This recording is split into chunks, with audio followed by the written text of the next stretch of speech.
Alex, what's happening, brother? Not much. How are you today? I'm fantastic, man. Unfortunately, though, I didn't say this in the preamble, and this is like actually a sad turn. But one of my former guests, I just found out, passed away, and he Oh, was an amazing entrepreneur, Jeff Bradshaw, episode 31. So I'm gonna post that episode this week again, and just try to make sure everybody hears from him. But so that's a I'm bummer. sorry. But Sorry to hear that. nah, Yeah. it's all good, man. I mean, he was 66, not a young man, but not an old man, in my opinion. Yeah.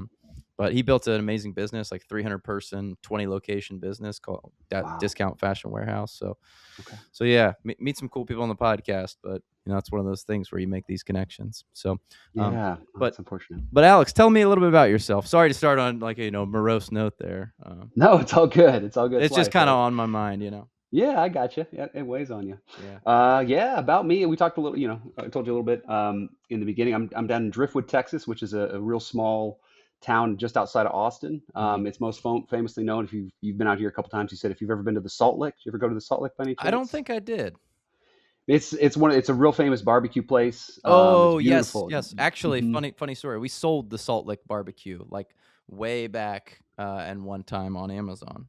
No So, way. Interesting. I yeah. didn't realize they did that. Yeah. Well, we were Um, we were like a reseller at that point in time. So like okay. they didn't I don't know. It's a long story, but Yeah, uh resold Amazon barbecues. Interesting. yeah, yeah. No, they look like they're still up there on Amazon, still doing well. We might have created some of these listings I back think in you the might day. have. Yeah. Love it. Yeah. Well, yeah, that's kind of what Driftwood's famous for. It's a real small town.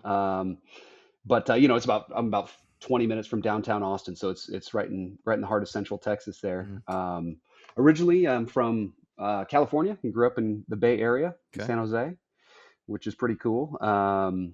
I uh, I lived in a couple different places in California. So grew up in San Jose, moved to San Diego for college, and that was in 2006. Mm. I went to UCSD in La Jolla. If you've ever been there, it's beautiful, beautiful place, beautiful uh, college, everything like that. It's wonderful. Mhm.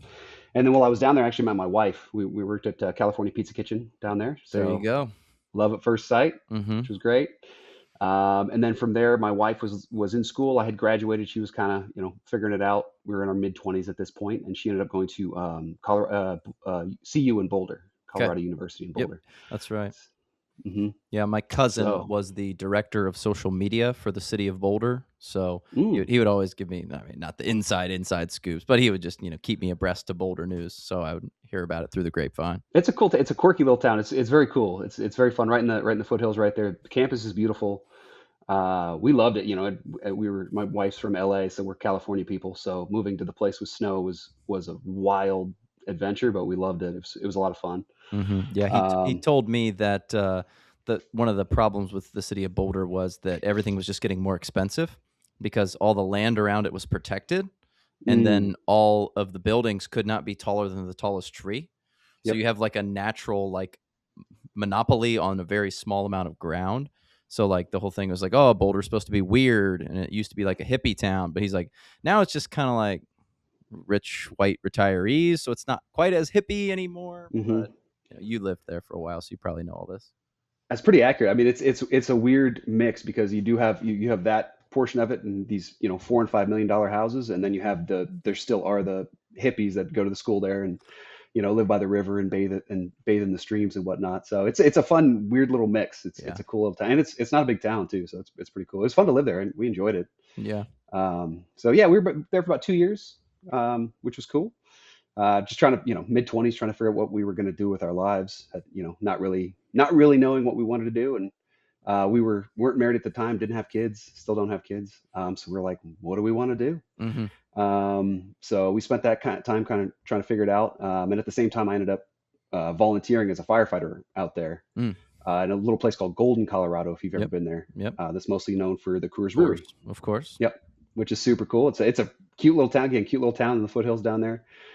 So that was awesome. And while I was volunteering there, and I knew I wanted to go down kind of the firefighting path. hmm Um, didn't know a ton about it. Just as I was volunteering, was kind of learning that at that time it was really hard to get a job. So what I was told is basically just cast a net as wide as you want in the country on where you want to work. you Mm-hmm. know, in places you want to. If you want to work for like a specific city, you're going to have a real hard time kind of getting on. So Mm. wife and I talked. We said, you know, where do we want to live? Obviously, California was kind of high on the list, but you know, being in our mid 20s and not being tied down, we thought it was a pretty good opportunity to just explore the country and see what you know the world had to offer. So Mm-hmm. kind of tested all over the country. And ended up getting on with Austin Fire Mm. in 2013. So that's how we ended up in Central Texas. That was kind of the So, hop, skip, and the jump so that got us here. why is it so challenging to get a job? Like, because I've heard that from someone else. I think they told me it Hmm. about the police thing. Like, if you Hmm. want to become a police officer, you have to basically just apply to like 300 little cities, and one tiny one in New Hampshire is going to call you back. Like, what's the story there? Yeah, so they're all what they call public service jobs. Okay. So you know the barrier for entry, I don't want to say low, but it's lower than other places. Like you don't necessarily like for Austin when I got on, I think you had to be 18 years old, you had to have 30 college credit hours, and that was pretty much the only requirement. Mm. So you know it attracts pretty much anybody, and it's a real stable job. It's a you know it's a union job. Okay. So once you get on, it's pretty hard to get fired. So it's and a lot of places have really good pensions and things like that. So it's a good job with good pay and good benefits, so it just attracts a lot of people. I see. I know when I applied with Austin, I think there were 5,000 people that tested, and they took 100 of us. Mm. So yeah, so the odds are pretty low. It's changed a little bit over time, just with you know the world kind of changing as it does. Mm. But but yeah, it is interesting because you know you do see that right, like it is very hard to get a job, but it's not impossible. You know what I Mm. mean? Like you can definitely do it. Well, whether it was with this luck or hard work, I mean, Austin was the place to be in 2013. I mean, because you got all this boom from. I mean, I don't want to attribute it all to Joe Rogan, but it feels to me like a lot of it was Joe moved there, and the podcast came, and the comedy scene came, and all these people came. I mean, so you got there, kind of the right time. It would appear.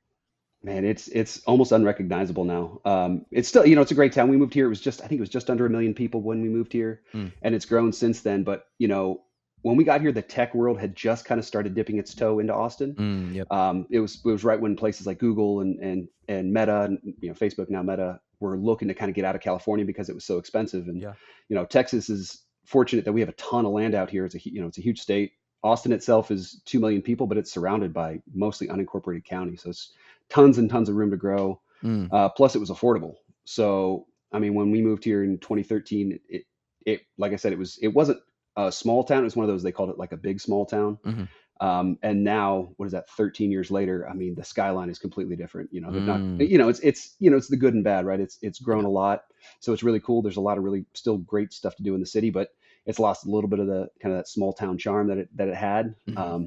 But not bad. You know, it's still, I love it. You know, Austin's a great city, as you said. You've been here.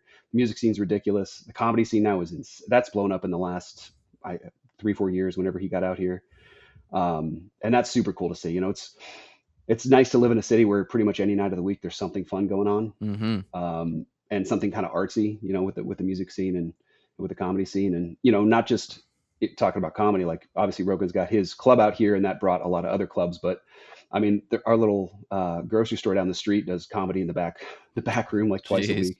So it's crazy, you know. It's cool. It's not good comedy, but they Yeah. still do it, which is Hey, cool. it's entertaining. It is entertaining. That is true. So what's life like as a firefighter? What's like the typical day of a firefighter? Yeah, so Austin works 24 hours on and then 48 hours off. So I work, you know, basically go in at 10 a.m. on one day, get off at 10 a.m. the next day, have a full 48 hours at home to do whatever, and then go back into work. Are you And allowed to it's just sleep convenes during like that that. time period, or Yeah, so a firehouse is basically just a big house. got it? So I've got like a room there with a bed and everything. I've got bedding there. Basically everything I have at home, I just have at work. Mm, So I go into work kind of dressed like this, put my uniform on, and then I've got, you know, my bedding and toothbrush and all that stuff. So I get in at 10. Usually we, you know, eat lunch, kind of hang out for a little bit. We do some training, some working out. And then it's always cool because one person cooks for everybody at night. So, you know, it's mm, kind of like hanging out with your friends and family for 24 mm. hours at a time, you know, broken up by calls and training and whatnot. So Is I that mean, it's a great job. I love it. is that the pretty typical schedule for a firefighter or a firehouse, or do the people do different systems? There's a bunch of different schedules that they do now that get all sorts of wacky. Some people will do 2 days on and then 4 days off. So you're there for 48 hours and then get 4 days off, Hmm. which, you know, is good and bad. It's kind of tough being at the station for 48 hours. can be tough, but having 4 straight days off is pretty nice. Yeah. And then they also have, there's a bunch of goofy places where you can, work day on, day off, day on, day off, and then get like 3 or 4 in a row off. So Mm, the schedules are kind of all over the board. There's really no consensus on it. mm. Our schedule's, it's good. It's nice to have that 48 hours off.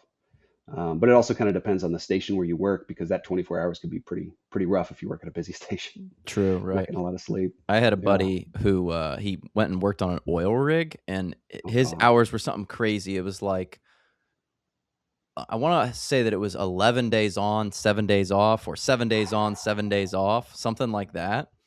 Brutal. Because it was so far away. It was in North Hmm. Dakota, and I'm sure that North Dakota is easy to get to as compared to some of these like deep water rigs, which I have Right. no idea. Actually, I talked to a guy who did a podcast, and he was doing deep water rigs, and Oh, I wow. think he was like, I got really depressed doing that. I don't know if it was related um, or not, but yeah, he would do like 7 or 10 days on, and then have like 7 or 10 days off. And he was Wow. like making so much money that he would like just go travel for 7 days or something, and then come back to the rig. I was like, that's a pretty wild time. That's a wild life. That is a crazy life. Yeah. Those guys can make tons of money, but Yeah. it's pretty hard. And I don't think the lifespan of an oil rig worker is like 20 years or anything. It's probably like, they're like, if we can get 2 or 3 or 5 years out of you, that's a pretty good run. Sure. Yeah. That's about all you can expect, I guess. Yeah. Yeah. So how did this business come together? Tell me about it, and then tell me, where the genesis of all of this was, and I'd love to hear a little bit more about some of the challenges, because I know there's been challenges in this market over the last, I don't know, 12, 18 months. There has, yeah, it's a weird. So it actually did kind of start with firefighting is kind of how it started. So I've never been like a marijuana person at all. It just wasn't my thing. I had friends smoke growing up, but I just never really liked how it made me feel. And then once I started getting into the fire department side of it, they're very very strict. You couldn't, we were drug tested on a regular basis, Makes which sense. You makes a lot of can't sense. be high and go fight a fire. It's maybe not the best combination. 1,000%, yeah. And then about 3 years ago, Texas made marijuana medically legal, so we could get prescriptions. And it was pretty limited, like it is a lot of the times. They make it very very narrow. Hmm. And then at some point they opened it up to people with PTSD, and that included first responders Hmm. as a treatment. So a bunch of folks that I worked with went and got their prescriptions. I was hesitant, like I said, I just never was a weed guy. It just wasn't really my thing. Finally, they convinced me to get it, and just they said, try it. If you don't like it, you don't have to use it. And the fact that the department signed off on it was pretty cool. So I was like, why not? And it changed my life. It Mm. was pretty narrow. It was just gummies was pretty much all that they could do. They're trying to expand it a little bit now. But I mean, just taking a gummy. I used to have insomnia and trouble sleeping and stressed out all the time, and just a little 5 milligram gummy just really took everything away, Mm. and helped a ton. So I'm sleeping 10, 12 hours a night. Everything's feeling great. Lots of rest and recovery. Cut back on drinking, which was great. Mm. And kind of during that time, like I said, I'm married, and my wife was never a weed person either. She just it just does not hit her system well. But as we were kind of exploring it, we would go into these smoke shops, and we kept seeing these drinks that had marijuana in them, and that was completely new to me. This was probably, like I said, 2 years ago, 2023, something like that, Hmm. 2024. And we kept seeing these drinks over and over again. We're like, what is this? What is this legal? This is crazy. I didn't know you could just buy it. So we bought a couple of them just to try, and they were all over the board. I don't know if you've ever tried any of the drinks or anything like I that. think The I flavors. had I think I had one that I don't even honestly know if it had THC in it. They're gonna Hmm. ban them in Ohio. Ohio, Oh, okay. they like opened it up, and then they were like, "This is too crazy." Like, Can't do it. I was in a gas station. This was probably a month ago, and I saw one that it was like the size of like a energy drink can. And I think it was like 50 milligrams or something My like that God, of that's THC. insane. I'm like, this is nuts. Like, cause That'll ruin your week. yeah, if I take like 2 or 5, like, I'm like, "Ooh, this is cool. I'm cool on this." So I really Yeah. don't use really hardly any at this point in time. And that's kind of what we were finding at that point, is that the drinks were all over the board. It was mostly seltzers, kind of like those LaCroix style seltzers Yep. with, various flavors of key lime and hibiscus and stuff like that. But the dosages were all over the board. A lot of them at that time were 10 milligrams. And then we did find several that were 25, 50. We found some that were 100, 150. That's nuts. It's insane. That's But, like, think about that. 150, you take like one sip, and that could be 10 milligrams. Yeah, your night's over. Yeah, especially if you're not if you're a small person, like Oh my it's gosh. crazy. Yeah, not and it, we bought a couple of the drinks just to try them, and yeah, we quickly realized that 10 was way too much for me, and my wife 5 was too much for her. It just wasn't fun. It wasn't interesting. Like it didn't make for a fun night. Yeah, It wasn't yeah, what we wanted out of it. yeah. But as we kind of explored, that was I think the drinks kind of came onto the scene in 2019, 2018, somewhere around there is when I think the first ones kind of started going. So 2023 was when it started really booming. Um, so we started going to we'd go into the liquor store and they would have, like one shelf with a bunch of these drinks on it. And then the Hmm. next month they'd have two shelves. Now they've got like a whole aisle. So it was just Mm, slowly growing. yeah, And we just kind of kept trying different ones just to see, like, because we like the idea. I'm 40, my wife's 43, and once we hit 40, like one or two drinks just would ruin our next day. Like we'd be so yeah, hungover, yeah. headache, all the stuff that you hear about is that's bad about alcohol. So we were just looking for something different, because we still like the ritual of getting off of work, sitting in the backyard, sitting on the couch, and having a drink together, and just kind of decompressing from the day, chit chatting, watching some TV. Hmm. It's like our favorite part of the day. So we didn't want to lose that, but we also didn't want to be drinking every night. Right. So we just kept kind of trying these drinks. And we're both wine people. We enjoy wine. So we said, let's see if we can find a wine drink out there. And we really couldn't find one. Um, so as we were thinking about it, my wife's like, well, why don't we just try to make one? Famous last words. I'm Just make sure. one. I'm sure all Just make one and sell it. the wine manufacturers are absolutely howling right now. No, these are California grapes from Napa. You can't put THC in there. That's probably why there wasn't one. Yeah, for real. I think that's a big part of it is people, people didn't know. I think people didn't know how to do it, right? Not that we did, but because there's a couple different avenues you could go down. We could have done like a non-alcoholic wine and put THC in it, but then Got it. you're kind of relying on the grapes themselves, right? It's the same as like a wine. Like if you're actually making wine, you're hostage to the grape harvest. So if you have a bad harvest year, your wine's not going to be very good. It's not going to be as consistent as you want it to be. Okay. Um, Yep. so we were trying to figure that out, and we didn't honestly we just thought like, hey, this is a pretty good idea, this isn't out there. If we want something like this, odds are someone else is going to want something like this. Hmm. And the other thing I didn't mention is we wanted it to be low dose.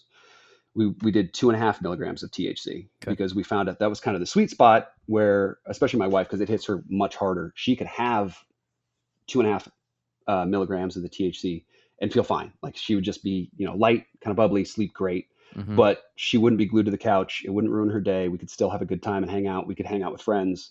That was the sweet spot. So we're like, there's nothing on the market like this. How do we make it? Like, what's the next step? We got this idea. And that's where I honestly just jumped on Google and started looking like, how do you formulate a beverage? Like, I don't know Hmm. how to do that. And we found there's several companies kind of across the country that will kind of help you do that and do a commercial formulation. And we ended up finding a place in LA, Mm. a place called Power Brands, which was great. And basically you take them your idea and they will help you formulate it over, a 3 or 4 month kind of process to do it. Hmm. Um, which was incredible. It was an incredible process. Like, having no experience in the business world, the beverage industry, the marijuana industry, anything like that, just to kind of watch that play itself out and be a part of it was incredible. It was so fun. It was obviously stressful, but it was very fun. It was very fun to Hmm. kind of be a part of that and to kind of create something. Hmm. Um, So, how did you decide to either? Well, I gotta imagine if you put are you even allowed to put alcohol and THC in a product? no, you can't have any sort of alcohol in it as well. So I think that was part of the reason that people stayed away from the wine is because they didn't know necessarily how to do it. Because even I believe non-alcoholic wine, just like non-alcoholic beer, has a small amount I of see. alcohol in So it. that's why they were Like doing point like whatever percent. seltzers because it didn't need to be I think brewed or so. fermented in any way. It was just a seltzer. I think so. Yeah. So as we were going through this formulation process, we had to keep that in our mind. So instead of doing actual wine, we're like, how can we make a beverage that just tastes like wine? It kind of gives you that feeling of wine, right? It Got it. doesn't necessarily need to taste like the best Merlot you've ever had or anything like that. We just kind of wanted it to scratch that itch of if you want a glass of wine, it looks, tastes, and kind of feels like it. That's what Mm, we're looking for. okay. So Yeah. you're kind of starting this process with Power Brands, and at this point, do you have any idea how much this is going to cost? Because fortunately, I think that you got in at a good time. If you'd have done this 10 years ago, like from what I understand about the beverage manufacturing world, it would just been like, hey, tough luck, kid. It's a million cans. Right. There's been, I think, a lot of new can manufacturers who came online that'll do smaller runs. But do you have any idea like what this is going to cost, or are you just naive? Like, I don't know, maybe $5,000 and we can get this done. Totally naive. Had Yeah. no clue. Yeah. No clue. And I think that's good too, right? It's good. It's good and bad, right? It'd It be doesn't nice. stop you from being like, well, we can Exactly. never do this. Let's just forget about this. Exactly. Yeah. We've every step of the way, we've kind of stumbled into the next step Yeah. and just kind of figured it out, which works for us. But on that front, when we were talking to power brands, when they came back, it wasn't prohibitively expensive to formulate it. You know what I Okay. mean? It was like 20,000, which Okay. not great. I mean, obviously that's not cheap, but that's still cheaper than like a new car. So Yeah. we're like, okay, we're fortunate enough. My wife has a good job. I've got a good job. We could figure that out. Mhm. So, like I said, I think it was about a 4-month process. Basically it was a couple of meetings, like this Zoom meetings of kind of explaining to people what we wanted. And then we had to fill out these, pretty detailed like forms and applications of like what we wanted it to look like, what we wanted it to taste like, what we wanted it to feel like, things like that. Mm. Because you could basically, it's they don't just do specifically THC brands; they'll do anything. So this company has, I think they helped formulate 5-Hour Energy is one of their big ones. So it's pretty much whatever you wanted to do in whatever type of vessel you wanted to put it in, they will help you do it. Mm. Which was great to have somebody kind of hold our hand like that. I've had a lot of these Because beverages that they are showing on their website. They've got a yeah, picture of Jägermeister. I wonder if they really helped in the Jägermeister process. I thought oh, that was like formulating Jaeger. I thought that was a long-standing business. I thought so too. Okay, so 20 grand, that's not a joke. Now, hmm when you get that quote, is your wife like, "Are we sure we want to do this?" Or is she just like, "Yeah, sure, let's do it. All systems go." we took a couple of days when we saw that, and it was like we were still excited about the concept, right? Because Mhm. we're sitting there saying like, there's nothing like this on the market, which is a cool position to be in, Yep. right? So what do we want to do with it? And like we said, with 20K, it's not nothing, but it's not. At that point, it wasn't going to break us, right? We were fortunate enough to have a little bit of a nest egg where we could take a flyer on it. So after a couple of days, we're like, you know what? Let's try it. We don't have kids. We're in our 40s. What's stopping us right now? You Right. know what I mean? Which is, again, is a pretty naive way to go about it, but it worked out, which is fine. Did you do any consumer this is funny, I just, went and spoke to these college kids, and they kept asking me about data, like, "When you started your company, did you have any data?" And I was mm, like, if there was data, I certainly didn't go and find it. I was just like, yeah. "I don't know, this feels like this is gonna work," and we just did it. Was there any, like, data or consumer research that you found, or was it just like, "I don't see any on the shelves, so, like, let's do it?" Pretty much the second. Yeah, yeah, We had no real data. I'm sure there is some out there, but I still haven't really seen any like that. Basically, the biggest research we did was just jumping on Google and Googling THC wine and variations of that, yeah, and just not finding it. yeah. And then again, seeing that, we're like, I mean, odds are kind of in our favor. If we got kind of that white space in the market, let's see what happens. Yeah, and the thing about data is, the old book How to Lie with Statistics, right? Like if you hmm want to find data that says this is the best idea ever, you can find it. If you want to find data that convinces your wife to drop this idea, like you can find that too. So 1,000%. that is one of the things that I told those young people. I was like, you want to listen to the data, but you don't necessarily want to like totally trust it because at the end of the day, sometimes your intuition is right. It's this thing that you have that's assembling other pieces of data that you can't just put on pen to paper. Be like, how big is the THC wine category growing? Well, it's Right. growing by 0.01% per year. And you're like, well, this sounds like a bad business, but it's like, well, there Right. might be some other things happening here. Right. Yeah. And that's totally right. And we've kind of seen that throughout, right? As we've looked at different data, because we're kind of getting into the marketing portion now, as I'm sure we'll talk about at some point, but Yeah. that becomes a lot more data driven. But even then, as you said, stats can be manipulated. So at some point, you just have to kind of make a decision, and we're like, let's go. Why Yeah. not? Yeah. Let's try it. Okay, so you throw this down payment down to Power Brands, and then hmm they're asking you these detailed questions. Now, will Power Brands?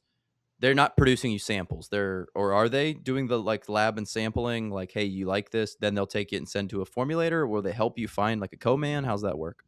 So they did all of the actual formulation for us. So they would give us samples to taste, and we'd give feedback. It's Hmm. kind of the only samples we got. So we did that. I think we went back and forth 3 times total. Okay. And we went out to their office, and basically we sat in the office, which is just like an office building, and they have like basically a commercial kitchen in there Mm. with a bunch of food scientists. So we had one person assigned to us.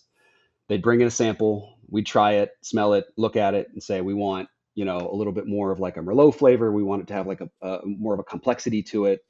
And they'd come back and we're like, that's not quite right. So we would get to go back and forth over the course of about 4 or 5 hours, Mm. and we get to try, I don't know, 8 or 10 samples, Mm. something like that. Is it like the wine testing process where you swish it around and you spit it out so that you're not just baked out of your mind by the end of this? About halfway through, we realized we should probably be doing that. Yeah, yeah. Yeah. Uh, Yeah. I've made that mistake with energy drinks before. One time we were sampling like all these different like energy drink flavors, and I like had like a 4 o'clock meeting at a coffee shop. I was like, I cannot drink any coffee, dude. Like I'm so Yeah. wired right now. There's no way. Yeah. Your heart's pounding. Yeah. So did you feel like you found something on that day? Were there any challenges with the formulation? Like, hey, the THC has a funny taste. I guess I don't really know what THC tastes like. Like I know caffeine is quite bitter. So anytime Hmm. people are like, "Oh, you're creating a caffeinated beverage," I've got these caffeinated energy sticks right Mm. here that have electrolytes, and both those things Hmm. taste bad. So it's like kind of tough to formulate something like that. Did you find anything unique that you weren't really expecting there? Not necessarily with the THC or ours has CBD in it. Not with that. The emulsion's pretty flavorless Mm. once it gets in there. That's why a lot of these seltzers can do it. With seltzers usually have pretty light flavors, Hmm. and you can't. I take that back. There are some you can definitely taste it. So kind of depending on how you formulate it.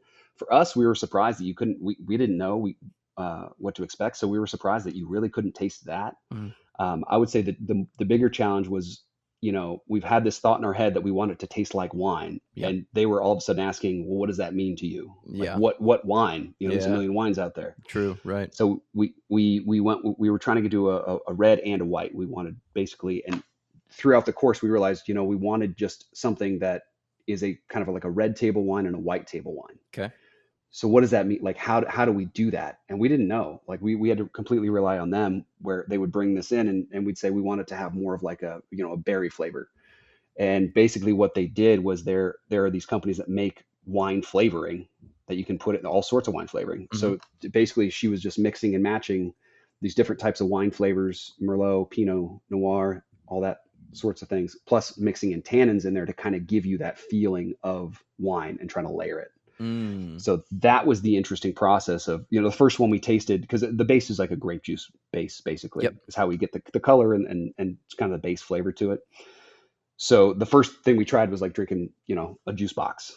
And we're like, nah, that's not quite what we're looking Yeah, for. this is So really sweet. This doesn't kinda taste like a wine. exactly. So giving and, trying to find a way to give that feedback was a big challenge for us.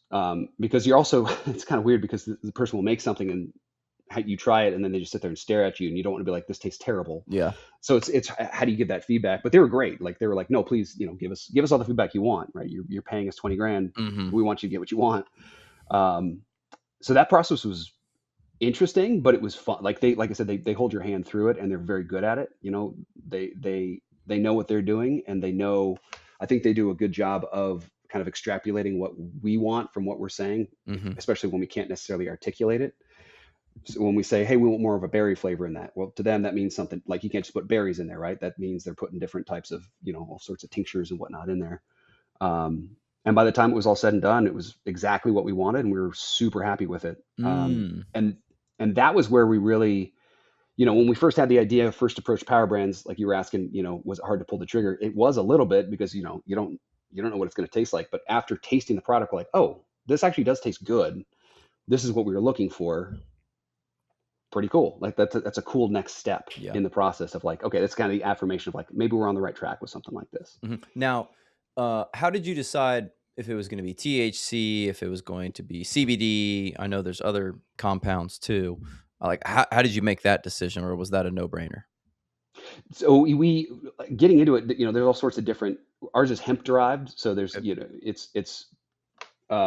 can do the Delta 8, the Delta 9, or the Delta 10 are kind of the three big ones. Mhm. Delta 9 is the one that most closely mimics THC. Okay. And that's the feeling we wanted. We wanted that kind of light, a little bit of a head change is what we were looking for. So there's a lot of, if you ever drink like a non-alcoholic wine, yeah, it tastes like wine, but you don't get any of like the kind of the buzz out of it, Mm-hmm. which is what we were looking for. We wanted something that where you get that kind of a little bit of a head change, you get that mood, a little bit of a mood altering feeling, Mm-hmm. and also feel relaxed. So we wanted the small dose of THC for a small head change, and then the CBD gives you kind of the more of the body relaxation feeling, Mm-hmm. and that's what we ended up wanting with something like that. And CBD doesn't have that kind of psychoactive feeling that the Delta 9 does. Mm. So you can put more CBD in it. So you can go, there's some drinks out there with like 20 milligrams Yeah. of CBD. That's not going to mess you up like it does with THC. You're still going to get, a feeling. You're going to feel relaxed. You're going to get a bunch of different types of benefits out of it, but it's not quite the same as like the THC where all of a sudden you're, on your butt on the couch, not moving. So Mm-hmm. that's kind of, we figured that out with the 2.5 gives you the little head buzz, and then the 5 gives you the relaxation. And I got to imagine that because you are not only you're seeking this wine kind of taste, but also you have the federal restrictions around what can have THC and CBD and everything in it. Got to imagine your manufacturer pool has been kind of limited, right? Yeah, that was a wild part of this whole process, was actually trying to find somebody to produce it, because being naive, we hadn't thought that far ahead, which we Mm-hmm. probably should have. But Mm-hmm. again, it's one of those. I would say it's also a blessing, because we were basically head down trying to figure out the next step, not thinking necessarily 3 steps ahead. Where if we had, that might have kind of deterred us Yeah, you if we might. realized how difficult it was. Yeah, by the time you reach out to some of these manufacturers and they told you, yeah, you need to do 100,000 cans and it's Hmm. $2 a can or whatever, you'd have been like, oh, okay, well, this is pretty cost prohibitive. But Power Brands gave you that little hit of Hmm. endorphins. You're like, oh, we're making progress here. That it kept Yep. you going. That's exactly right. Yeah. And again, it was just, most of this is on Google, just trying to find co-packers. And I just honestly just started coldly reaching out to people saying, hey, what would it cost to produce this? Is this something you do? Because some places don't even want to touch it because it's so heavily regulated. Yeah. Some places aren't allowed to because of the state that they're in. We're down in Texas, which has some crazy laws, which we can get into. But I was fortunate enough. I just kept Googling over the course of many, many, many days, and found a company called Ironheart, which is a pretty cool company. Basically, they find these breweries kind of all over, mostly the East Coast, and they will basically bring their people in to use the brewery's equipment to make these drinks. Mm-hmm. So it gives the brewery a little bit extra money, and then it's a business for the gentleman that runs it. And they were great. Like they walked me through a lot of the kind of the process of what that entails, like what that looks like. And basically, they found a company in Kentucky, just outside of Cincinnati. It's in Ludlow, I believe is the name of the town, Okay. Covington area. Yep. And it's a brewery called Braxton Brewing, which it's really good. They're great people. Went out and met them. They were wonderful, nice, awesome people. Mm-hmm. But Ironheart will use them to make a bunch of these different types of drinks. Got it. So basically, we found Ironheart, they found Braxton, and then I started working with Braxton to actually formulate this beverage, which was a whole process. Well, that's actually like an amazing solution, because a brewery who's just like, yeah, we have whatever 4 or 5 hours a week that are downtime. Like Hmm. you asking for 2,000 cans, they're like, oh, this is a pretty big order, actually. Yeah. Whereas these commercial manufacturers are like, dude, we're not going to run you anything less than 100,000. It used to be like a million. Right. Legitimately, it used to be like a million cans. And I didn't really know about this, but maybe this is part of these beverages that are out there. I'm not sure exactly, but could be. Yeah. Yeah. I think you're right. And like you said, it's definitely come down quite a bit. Since that time, it's gotten a lot better. Their minimums were 10,000 per SKU, so it was 20,000 total.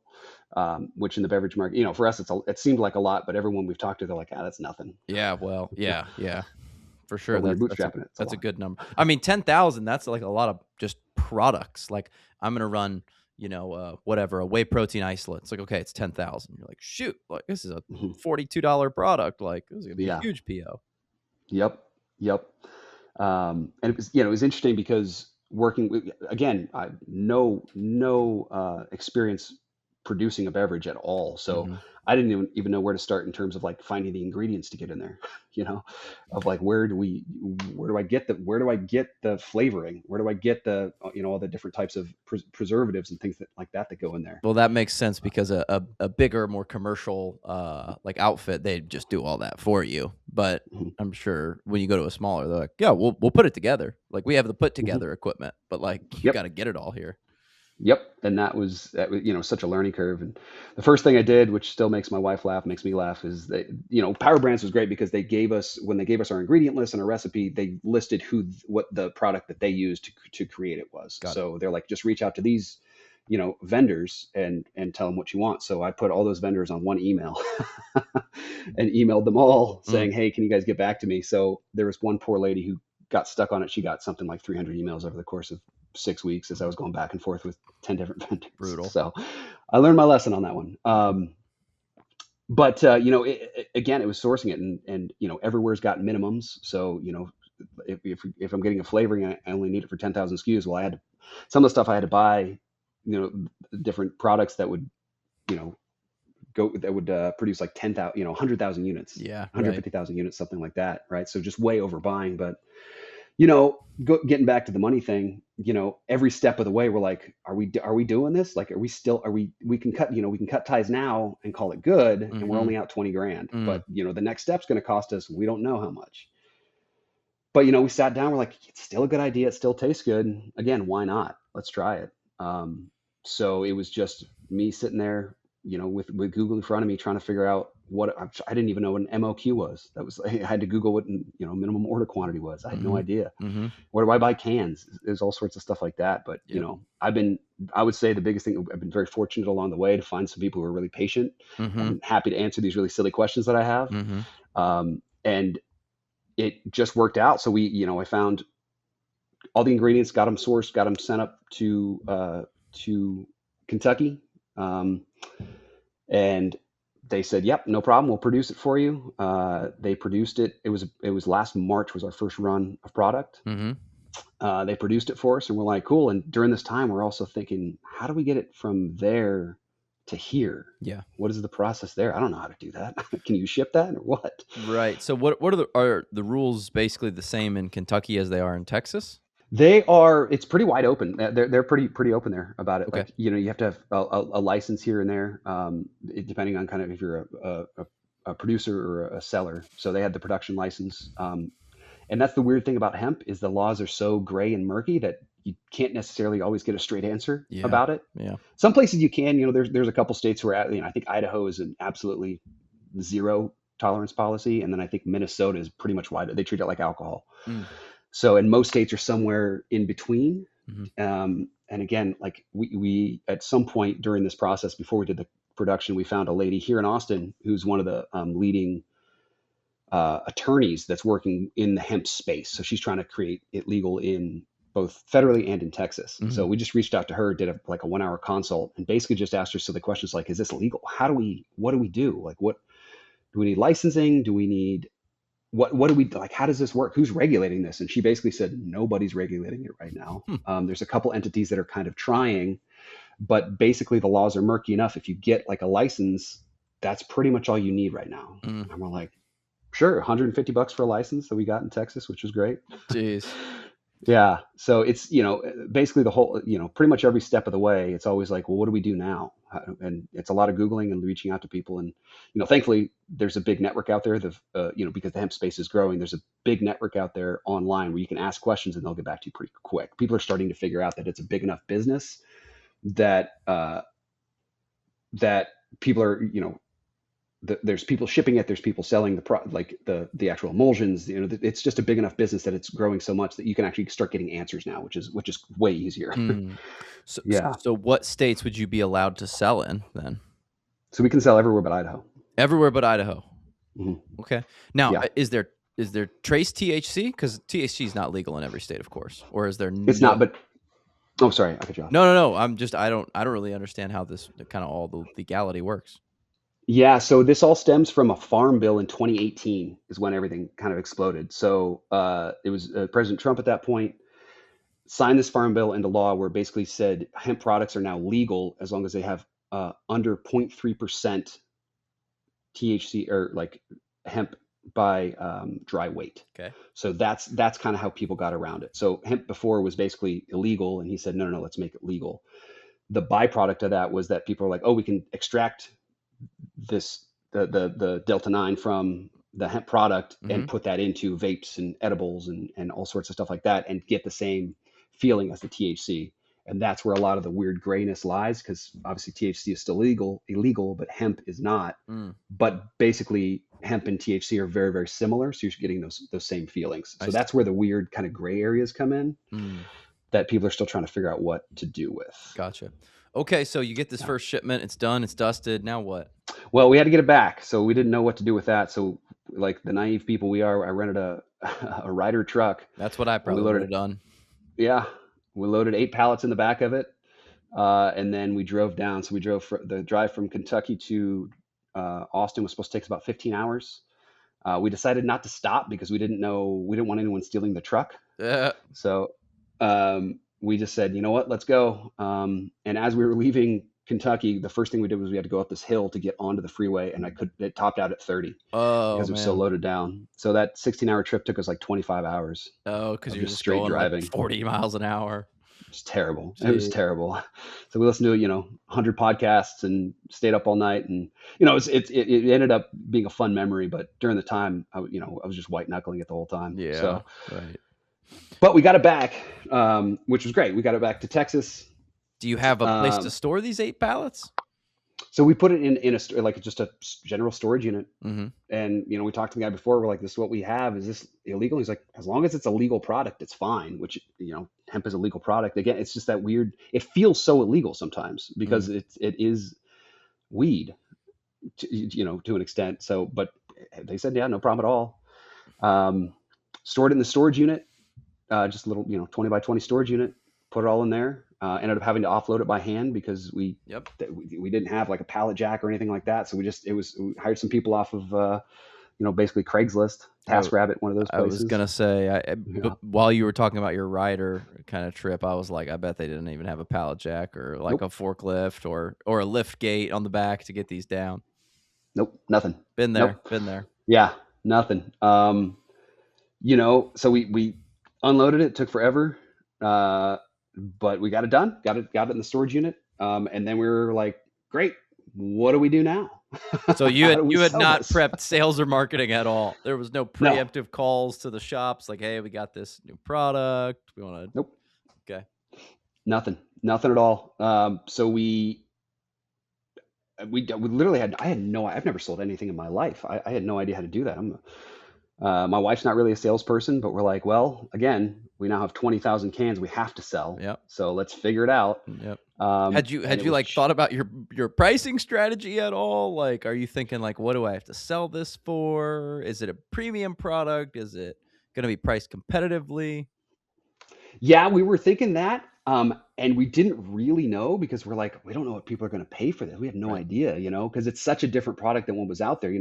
Seltzers were cheap. You can get a 4-pack of seltzers down the street. It's like $14 for some of these products. Mm-hmm. But we're like, man, we're going for kind of the wine vibe, which makes it a little bit more of an elevated product. Mm-hmm. So maybe we price it a little higher. But for us, I was like, I don't know if that's $6, if that's $14 a can, we had no idea. So we just kind of started looking at it and we settled on a price. So we're like, $8 a can sounds good to kind of start with for, at retail. Mm-hmm. would be good at the end product. But we didn't know, we would soon learn, we didn't know what that meant, right? We didn't know that you have to sell it to a distributor and the distributor has to sell it to the store and the store has to sell it to the final products. We're like, oh, $8. Yeah, we'll make a ton of money off of this. Yeah. And then we started looking at it like, oh man, that gets stepped on a couple of times. How do we figure that out? Mm-hmm. But again, it's I think my wife and I both work best when we're just under the gun because, with a lot of businesses, I'm sure it was the same with your business, you can think things through up to a certain point, and then at some point you're like, I just got to jump in and kind of figure this out as I go, right? I can preload this as much as I want. I can do all the Googling I want. I can talk to everybody, but at some point you just have to get out there and see if there's a market for it. Mm-hmm.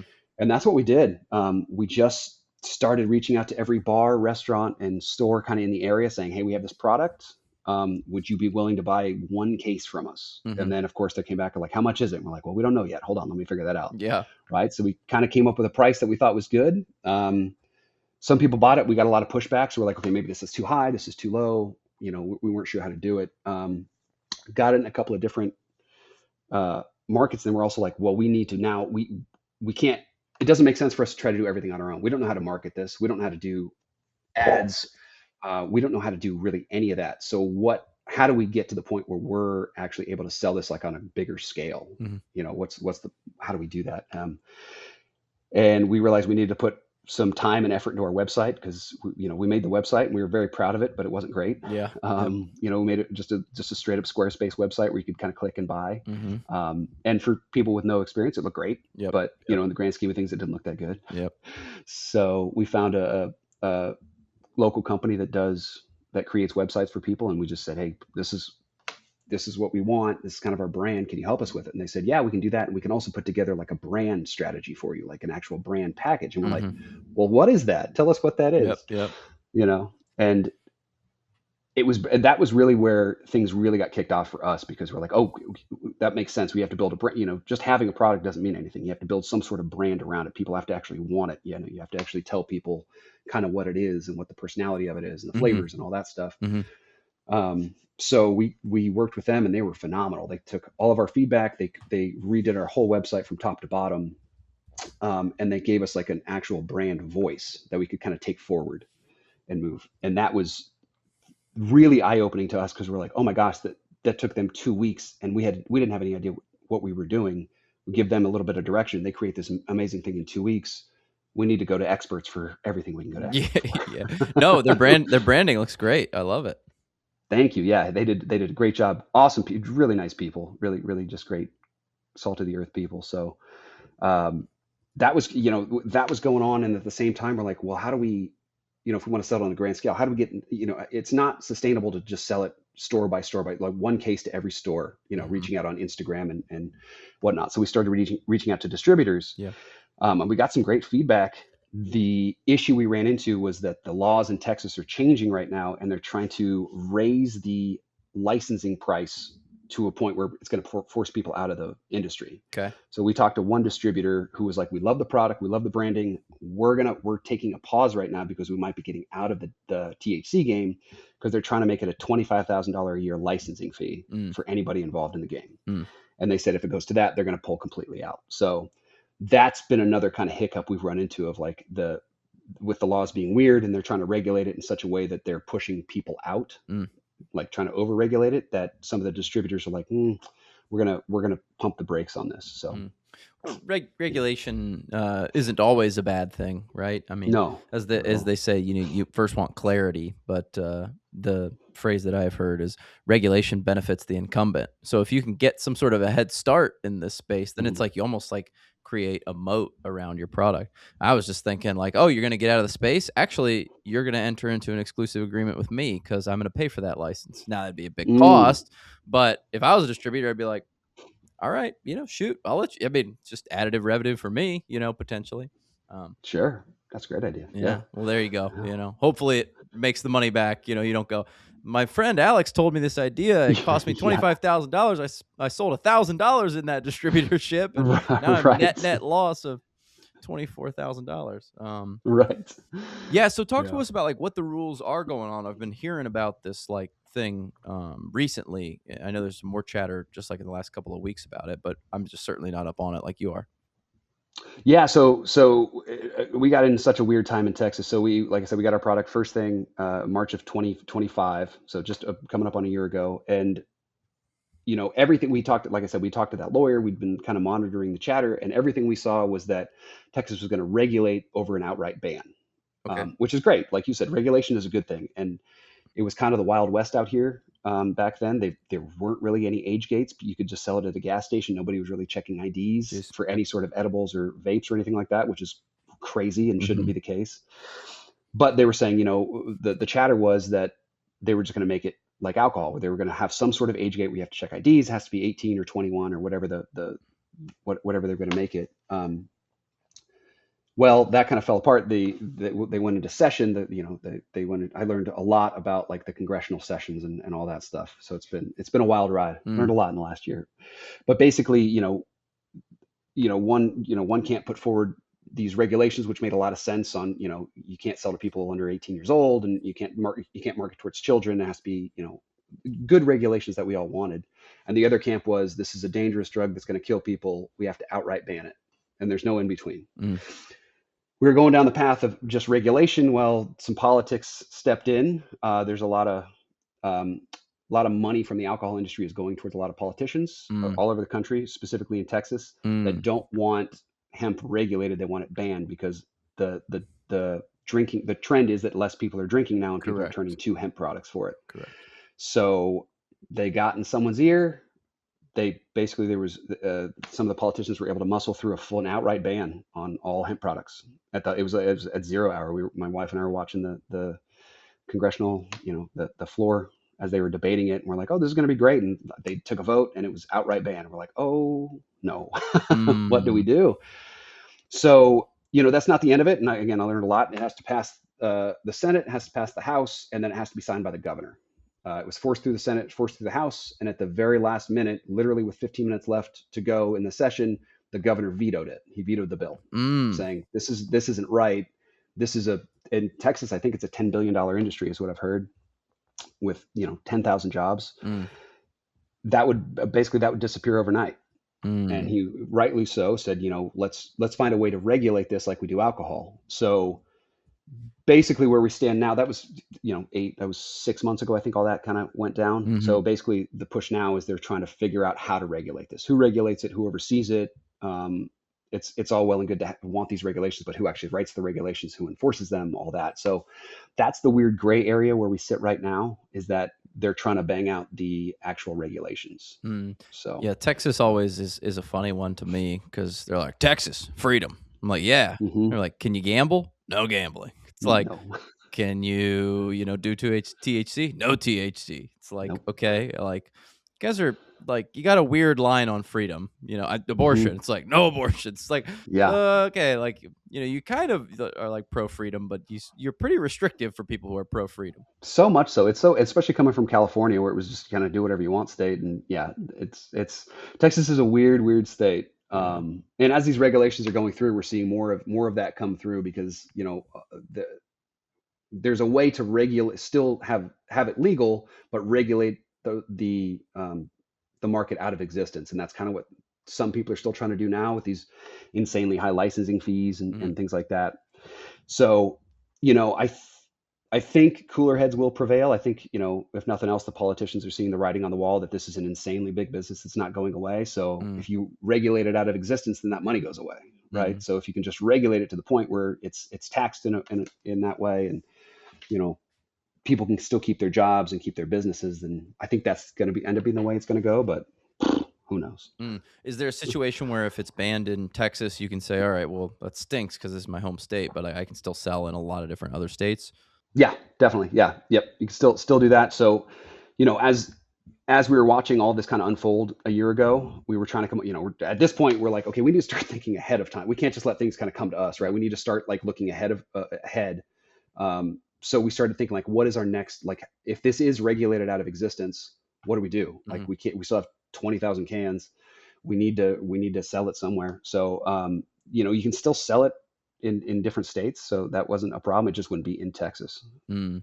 Is So Texas your biggest state for sale? not actually, no. The Northeast is our biggest state. Okay, like where? hmm Rhode Island, Maryland, Boston, a lot of like Massachusetts area is real big. I'm That's not interesting. sure why yet. Yeah, Um, it's just like it's interesting. people like their wine up there. I guess when I think about Texas, I don't think about wine. I think like Mm-mm. wine would be like California, and then that makes sense. Like maybe some of the colder climates, I feel like get like a lot. You don't want like a thick cab on like a 90-degree day in Phoenix or in No, Austin. So I guess I get no. that. Yeah, that makes sense, right? Yeah, I think that's why the seltzers are popular out here, because it's 100 degrees Yeah. 8 months out of the year. So, and they go down real easy. Yeah. So what has to happen for you to continue to grow this business? And have you seen any competitors pop up yet, or do you feel like you still got a little bit of a moat around what you're doing? I think we've got a head start. I mean, we're still not seeing that. Like, haven't seen any THC wine pop up. There is one. I can't remember the name of it. It's in California, but they're doing the non-alcoholic wine, and then you can add drops to it. So it's a little bit different. People are Not really what we creatures were going for. of ease. They don't want to make their own drinks. Absolutely not. And we when we were doing all of our market research, we tried some of those droppers, and it's real hard to pinpoint your milligrams off a little dropper. Hmm. So there were a couple times my wife ended up sleeping at six at night when she actually took 100 milligrams instead of Mm. 10. So what do you have to do to keep the business growing and moving up and to the right? Yeah, so that's been the fun part. Now that we've kind of we're getting our systems more in place and starting to think ahead a little bit more. The next step was how do we grow, right? Like we've got the good product, we've got a base.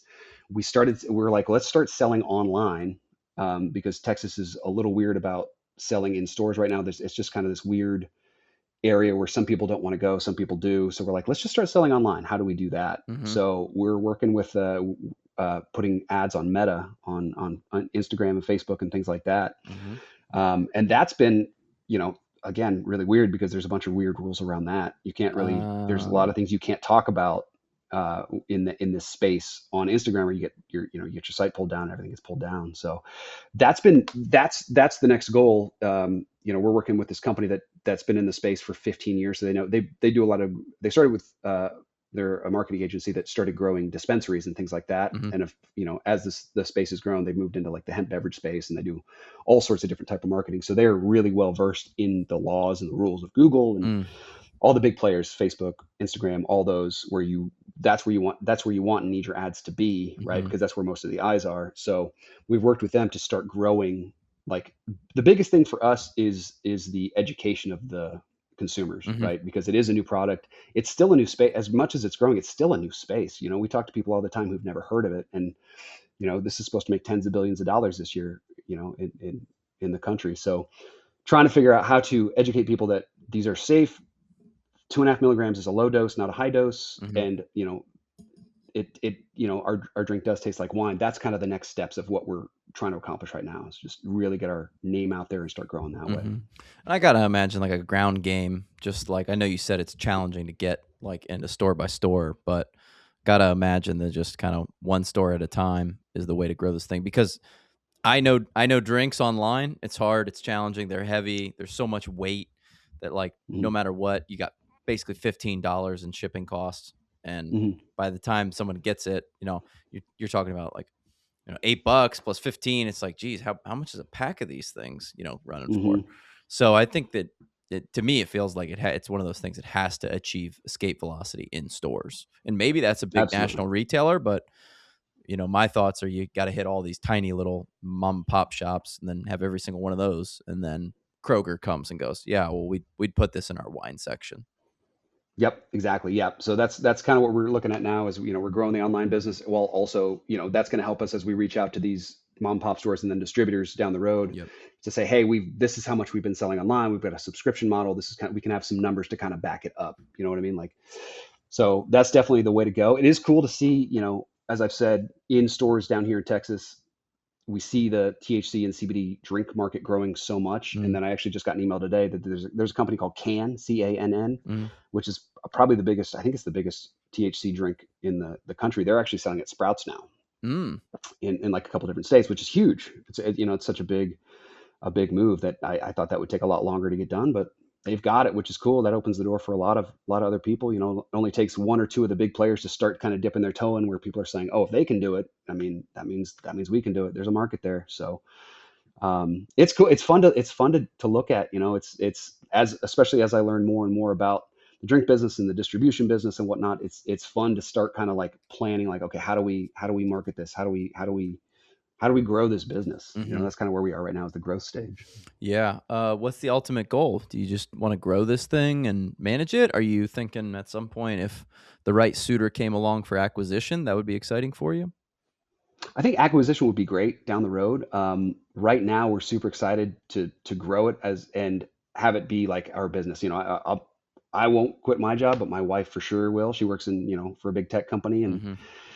isn't really love, it's a big tech company, so it's not a ton of fun to work for. Yeah. So the next big goal is to get her full time with the business, Hmm. which our goal is the end of this year, which I think is very achievable. So that's exciting. And then as we grow, I think it'll be fun to grow, but I think at some point we'll definitely acquisition would be wonderful because, as you know, being a business owner, it's definitely a grind. It's not a lot of free time, Hmm. especially in the early stages. Yeah. So we'd love to get acquired at some point. Yeah, well, what I know about this drink world is that it's a lot about the distribution routes, right? Hmm. Like I don't want to say it's impossible, but it's very challenging from a cost standpoint to win in this world unless you have those distribution routes. And that's like how these Hmm. kind of enormous Anheuser-Busch's of the world like run, is because they're hitting like literally every convenience store every single day. Hmm. And they have those economies of scale. And it's like Coke, Pepsi, Anheuser-Busch, they have these routes. And if you can get to their route and be on that economy, that's a beneficial thing. Hmm. But it's a challenge until you can kind of get to that level and scale. Um, Yep. but then there's other challenges of partnering with like Pepsi, so Yep. yeah. Absolutely. Yeah.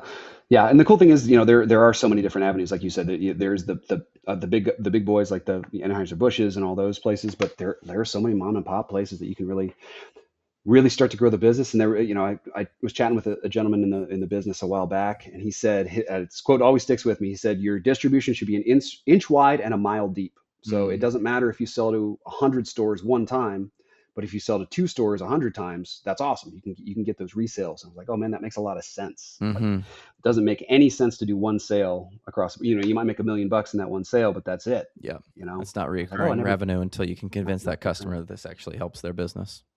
Exactly. Yeah. So, just bootstrapping it and growing it that way is fun, and it's also necessary, right? Like, you see, there are some companies who come onto the scene and burst, and they go viral and they sell out all their product and stuff. It's been good for us to take those 20,000 cans and really chip away, because we've learned so much along the way as we've gone, right? Mm-hmm. We've Even just small things of like, how do we package this to mail it to people, right? We ended up with a whole bunch of crushed cans Yep. and unhappy customers at first that we had to refund Yep. before as we kind of had to figure that problem out, right? So it's just tackling these kind of one problems after the next as the business grows has been good. As it's kind of grown, it's growing steadily, but in the first part, it's really kind of ramping up now. So that's been good. So available nationwide via online?